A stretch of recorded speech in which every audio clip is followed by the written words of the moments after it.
Hey Michelle, you like these speakers? I do. I really think they're great. So what do you like about them? I would have to say the bass. I've never heard bass quite like that before. Yeah, they're quite big sound for their size, right? Yeah, especially for like a home speaker, it's amazing.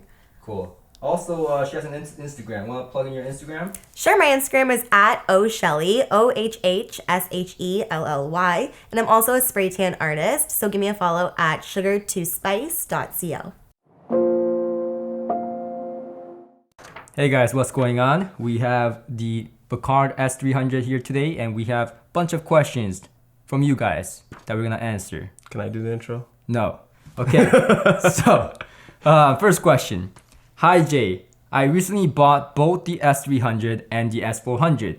I was going to use the S400 in my main system and use the S300 on the desktop, but I realized that the S300 is a much larger speaker and this is not possible with my limited desktop space. So my question is, why is the S300 so much bigger than the S400?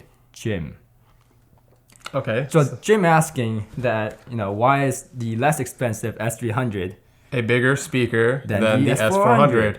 Well, it comes down to design, right? Like, let's point out the design. The S300 is ported, and the S400 has a... passive radiator. My man.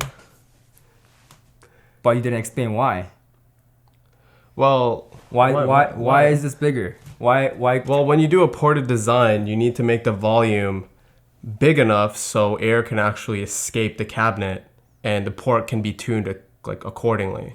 Okay, yeah. So when you have let's say the Buchardt was the S400 size, right? Sorry, the S300 was the S400 size. So it's a smaller cabinet. This means the tube, right, in the back, this is back ported, right? So the tube has to be longer. Yeah.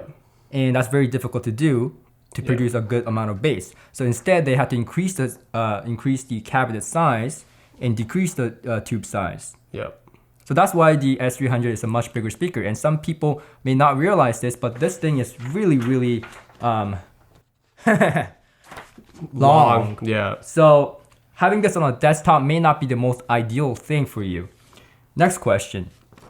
I've had my fair share of bookshelf speakers in the past. Good for you, man. But they all sucked with my bass heavy tracks, so I bought myself some ELAC floor standards. Even though my room really didn't allow for this, due to the size, I hear that the S300 can be darn good with bass, but are people talking about mid bass here? I am looking for something that can rumble without clipping. And his name is Mayonnaise. Mayonnaise. No, it's mayonnaise. Anyways, Mayonnaise, or Mayonnaise, whatever your name is, we're gonna help you out. So first of all, ELAC floor standards, good speakers. But if your room is small, which sounds like it is, it's not gonna be good response. Match. Yeah, you're gonna get a boomy bass down there. Don't get me wrong, ELAC speakers are great, but it sounds like he has like one of those F series. Yeah, not the jet tweeter ones. Yeah. But anyways, so when we talk about the S300 having really good bass, when people talk about that, we're not talking about the mid bass specifically. We're talking about all the bass regions, right? Mm-hmm. So all those basses, all those low frequencies, just grabbing the part. From basically like 200 hertz down, essentially. Yeah. And so the mid bass, yes, it's punchy, it's dynamic, and that's what these Bucardts do. But what amazing thing that these do compared to other bookshelf speaker is that it can take demanding tracks. Yeah. And we just tested that, when Tujan arrived, we played, Hey Now by London Grammar, which is a bass heavy track. Yeah. A lot of bookshelf speakers, clip with that shit. Kef R3's clip. We'll definitely not do that. RP600Ms will clip. Yeah. So Kef R3, which I reviewed recently on this channel, is the only bookshelf speaker that won't clip. And then the S300, these won't clip either. Yeah, it's almost like they perform in a way where you think there's a subwoofer going on, but it's playing those low notes while doing the mid-range and whatever the high frequencies are without clipping and without making it terribly... Yeah, great. So anyways, the point here is that you're going to be happy with the S300 if you change from ELAC to these. So I think the main question here she's asking is he gonna can it do the bass? Can it do the no? full Is range he gonna spectrum? miss? Is he gonna miss the his floor standards? No, he won't. You won't miss it. Yeah. If you get these, you won't miss it. Next question. How's the female vocals? I want it to sound like she's in my room. Ken. Why does she want? I mean, let the guy live. All right, so if you're watching some porno or something like that, and you want that porn actress to be in your room, that's not happening with these speakers. I think. Listen, the question is, how's the female vocals? I want it to sound like she's in my room. What am I supposed to get out of that, huh? Listen, just chill out. So if you're watching porn and stuff, you're not gonna get, that experience where she's in the room and trying to jerk you off or give you a blowjob or whatever. But what you're gonna get is you're gonna get a very good imaging. Yep. It will sound like she's almost there with music. With movies, not so much. So again, not so much with porn. So if that was what Ken was asking, no, this is not the perfect porn speakers. Next question. I had some PMC speakers and I mostly listened to male vocals. I was wondering how these are for male vocals. Do they come off thick, Leo? Okay, the first question is, what do you mean by thick? How thick do you want it, man? How thick? What are with these questions? I think what he wants to know is if they sound like they don't sound thin. Is that what he's saying? How thick male vocal? So if you're talking about like low, like the grunt that you get, like that kind of thing. Yeah. Is he that? Okay, I think that's what he's asking. Like the thing you get with ProAct speakers and such, LS358 is kind of like that girth to the sound. Yep. And that thickness to it. Okay. Like girth. Okay. You know what I'm talking about? I mean, you talk. No. Girth. No. But that thickness in the mid-range male vocals, no, you're not gonna get that. This is more of a clean sound compared to that kind of girthy sound, earthy, sound. It's not gonna give you that. So no, it's not going to do that, but it's gonna give you what it is gonna give you is a clean male vocal. It's not gonna really color the vocals. Yeah. So when you watch a movie or something like that, Gotham City or something, the voice is not going to be like sounding like someone is choking the man. It's gonna sound more natural. It's gonna sound more clean. You're like able to hear what he's saying. Okay. Okay. So that's what. The next question. Oh my goodness. His name is Chen Chen. And I think wanted there's to say his name. I think there is a language barrier here, but how high does it get? Is his question. Okay, so I'm thinking I'm pretty sure he's talking about the treble response. I'm assuming because no, listen, gotta read a question. Okay. And answer it the way it is. How high does it get? I get very high from it. I get my highs. Okay. So that answers that question. The high frequencies are good. I think that's what he's asking, if the high frequencies are good. Yeah. You get sparkly, nice sparkles, euphoria and all that. But one thing is that if you tilt these speakers inward, right, tilting them inward, you're going to get a more of a direct sound. You're going to get a more of a lively sound. If you tilt them towards the room, however, you're going to get a more relaxed sound. A tone down, essentially. What the soft domes are known for. You're going to get kind of a roll-off in the highs and easy to listen to. You're not missing any detail, but you're going to get a lot more easy to listen experience. Okay. Did that explain it right? No, that basically explains it. You want to add anything? I mean, as soon as they got tilted away, it was my kind of sound. Okay. Yo, man, really appreciate your review. I heard some high-end shit like you, and I really fucking love the separation of things, but I really don't like separating with my wife.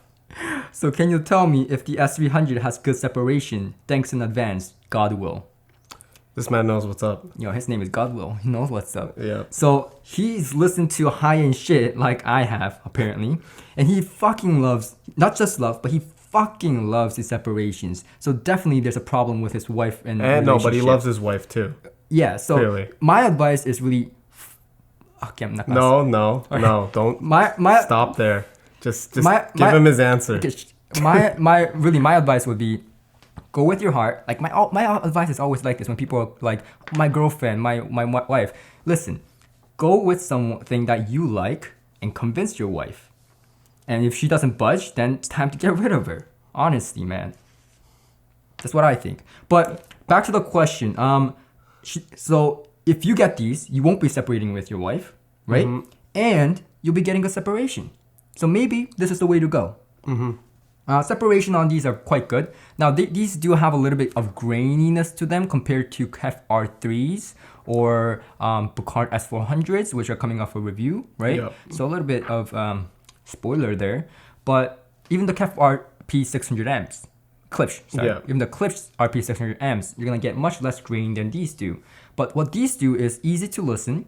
You're going to get a lot more good separation, right? Which is ironic, but you do get a lot good separation. And you get dark notes in between, so it doesn't sound lean. It sounds full. That's what I found. What do you think? Honestly, the separation isn't as like pinpoint as I normally hear from like the Kef R3s, but with these, you're still able to make out the instruments. Yeah. Do they image well compared to other bookshelf speakers? Do they need to be tilted in, or will they sound good facing in the room? John. I think more than tilting in and out, that's more treble wise than imaging with these speakers. I agree. One time I agree with you. I feel One like time I agree with your dumb ass. Okay. No offense. Offense taken. Okay. So when you tilt these speakers, right? Quite surprisingly, these still image well when you're facing the room, when they're not facing the room. But what really does change is the treble response, like Tujin said, right? When you're tilting them towards you, you're going to get a lot more direct sound, and you're going to get a lot more of the high frequencies. And some may not like that. Yep. He will not like that. So tilting them out of the room, you're not losing much imaging, but you're going to lose treble. Okay. John, hope that helps answer that question. Next question by Denise. This is Dennis. Denise. He asks, Kef R3 versus S300 overall. That's really You wanna bring preference. the Yeah. Kef R3? We have it right there. Yeah. So here, This is gonna. don't break it. Why are you bringing the entire stand, bro? Just bring this. I don't want to just carry it. Just bring this. There we go.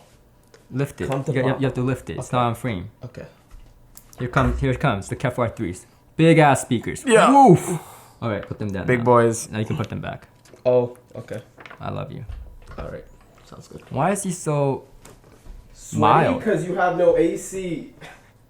Why are you so mild on camera? Anyways, so the Kef R3 versus S300 overall. So in terms of size, I think that they are pretty darn close. Yeah. Even the port design is pretty close.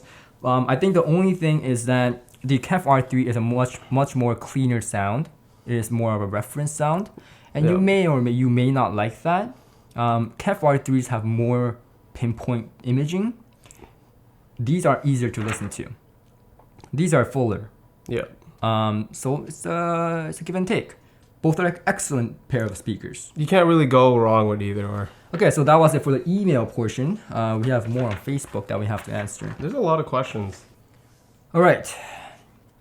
First question from Snowblind. What kind of room do you need for the speaker? Small, medium, large? Is the speaker easy to drive with lots of amps budget? Or do you need a more expensive amp? Is it suited for quiet listening? Oh my god, so many questions. Okay, let's answer them one at a time. Yeah. What kind of room do you need for the speaker? Small, medium, large? I would say medium. I would say it works for small. It even works for near field if you have the space. Medium works. Large, not so much. Agree? Yeah, that's fine. Near field's just kind of a headache with the port. Okay. Is the speaker easy to drive with lots of amps, or do you need more expensive amps? Okay. It benefits from higher end components, like all speakers, most speakers, but you don't need a lot to drive it. I would say maybe 40, 50 watts, right? Yeah. Maybe 100 watts in a medium sized room. But yeah, you don't need a lot to drive it. It sounds perfectly fine with less expensive components.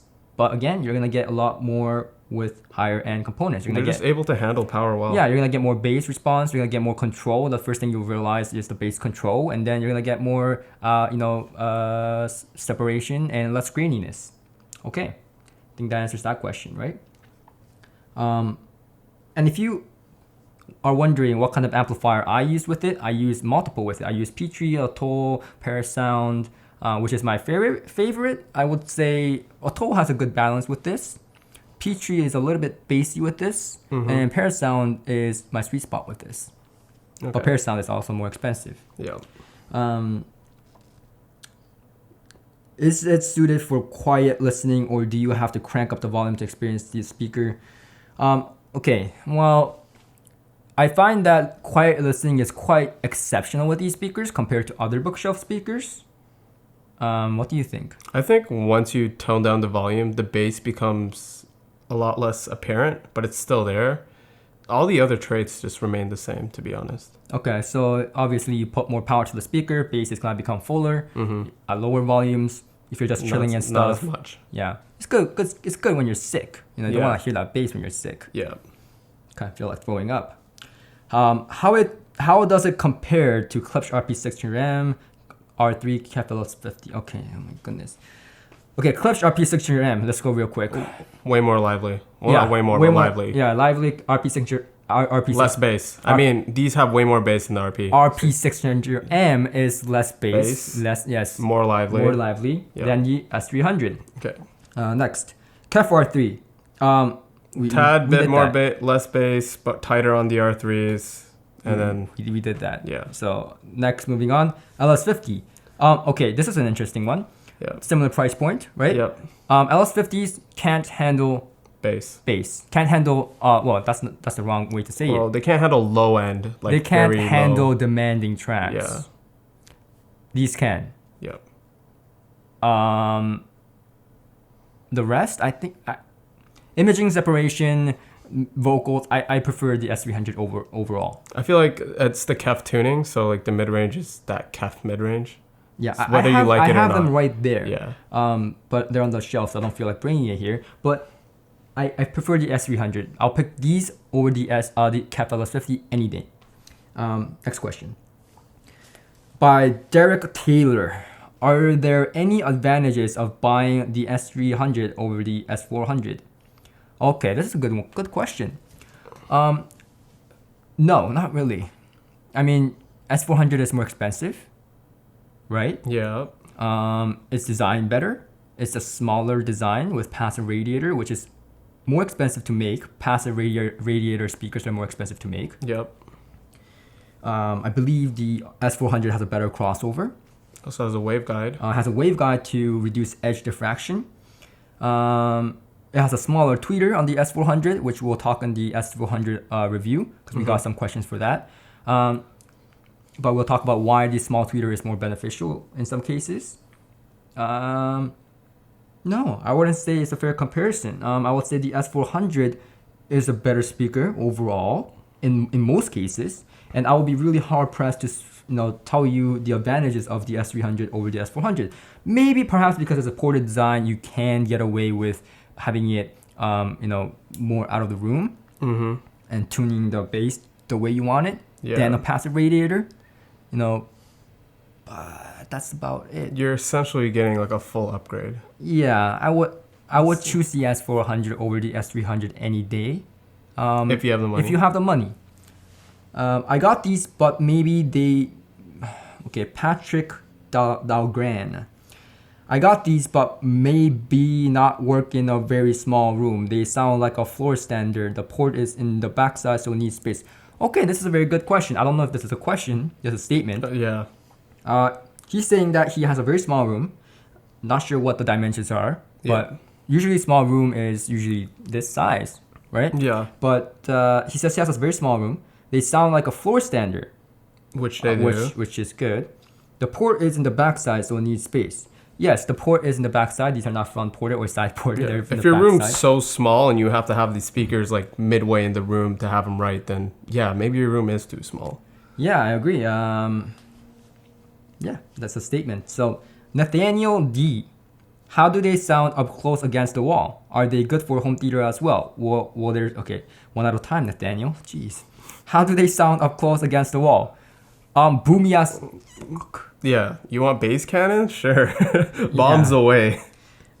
Yeah, you don't want them too close to the wall, man. You want at least 6 inches. Good 6 inches. Yeah, I mean, we had a bit more than 6 And most inches, and the people- bass was very apparent, but And most people don't need a measuring tape for 6 inches. you don't. I said 6 inches or more. Shut the hell up. Okay. Okay, so Whatever. yeah, are they sound good, don't get me wrong, but you don't want, that's not ideal to have it against the wall. Are they good for home theater as well? Yeah. Yeah, definitely that bass response and how full they sound. They're pretty damn clear as well. So Yeah. yeah, I would say hell yeah. Will their sound signature work better with a ported or sealed woofer? Oh, like, is he If talking he's about? gonna do a subwoofer pairing. Is he talking about subwoofer or sticking something in here? Because people Oh do yeah, that. that's true. I'm not too sure about that. Yeah. I did seal these for close listening. For near field, I like to plug these in, the back port. If for normal listening, If you're talking about adding a subwoofer with it, I mean, I think you need to hear these speakers first because yeah. you really don't need a subwoofer when it comes to 2-channel listening. Yep. Okay. Next, FOMO on tech.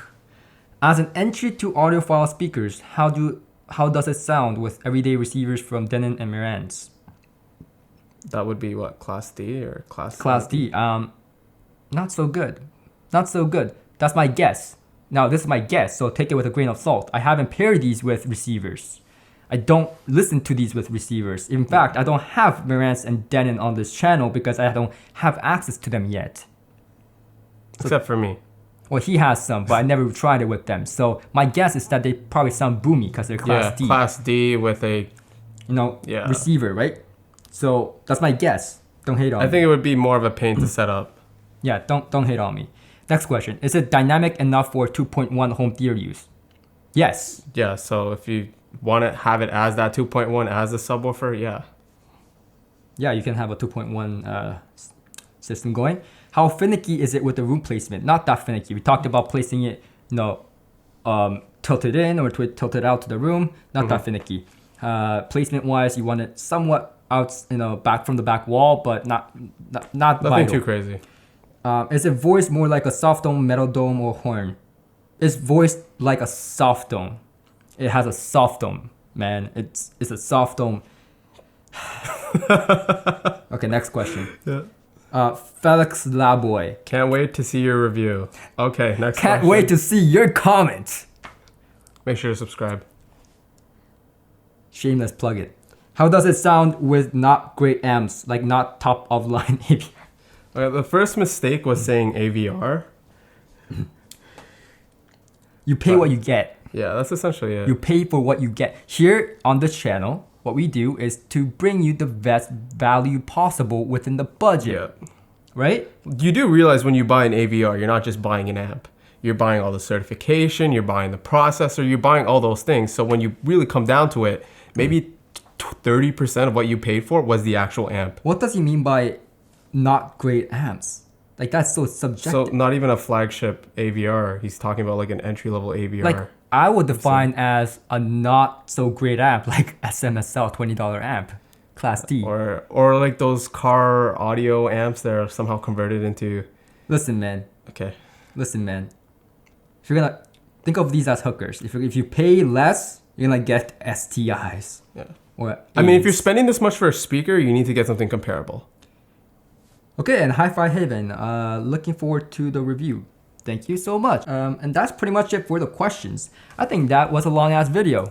That was very long, but I think it was... I mean, let us know if it was useful. Yeah, so this is how we're gonna do our reviews from now on. We're gonna try to answer most of your questions, and if there's anything, in the air that I want to answer more, then Yep. I will. So there you have it. All the dimensions, pricing in the description below. And we'll see you guys on the next one.